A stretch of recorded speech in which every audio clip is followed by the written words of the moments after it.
So I'm looking at this piano. It's a Prince and Teeple piano. Like many American pianos, it is made in Chicago. There's a lot of pianos made in Chicago. It's about 1901, 1902.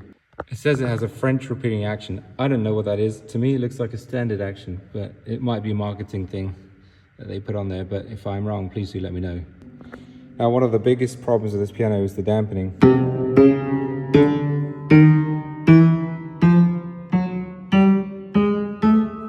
Not dampening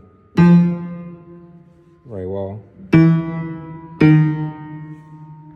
It also needs new hammers. The hammers have been sanded round so they don't look flat, but they've been sanded to the point where the wood is almost about to protrude, and in the top of the piano it almost is protruding out. In that case, you can see the wood.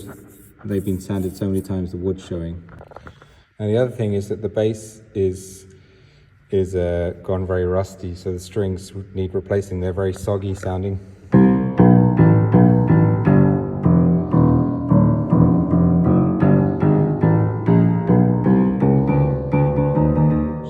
No tone. The keys are wobbling side to side, so that's not good for the touch. The keys are a little bit heavy. Now, this is 60 grams, which is 10 above standard, and they're coming down at 60 grams. 60, let's say 65. So it's a bit heavy. It's just regulation, but also extra friction. It's a bit varied, very varied. That makes it feel uneven when you play. I have my tuning pin size gauge here. So number 2 is the new pin, and then when they replace them, this is about the largest size you can replace them with before this is too big. So I believe they're number 2s. Number 2 fit. So we can go up to size 3 or size 4. We can go up and restring the piano. So the jobs on this piano would be new hammers, new strings, tuning pins obviously, and new dampers. New hammers needs new return springs on the back of the hammer. Some flanges may need replacing, like this one that's loose. Now that wobbling is because the felts on the keys are not holding the keys in place properly. You can see it's worn away entirely here. So that's just gonna wobble a lot. And the rest are old and weary as well. There's a broken mortise here that can probably be re-glued. The fronts, I'd probably replace them at the same time, just makes sense to be sure. But they look a little bit newer, but I would still do it. I'd also possibly replace the springs on the jack return because they're older as well. They're probably original maybe, or if not.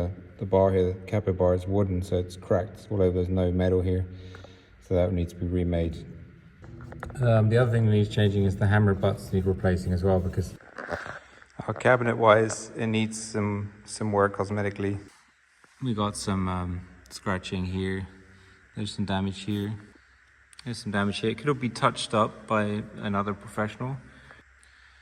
There's some scratching, could probably be tidied up. There's some fraying that won't be tidied up very easily. I can see why this is here. It's got kind of a Narnia look to it. And it's got some damage here that can be matched in by a woodworking contact that we have. For the optimum effect, you'd strip it down and refinish it, but it obviously is very much more expensive.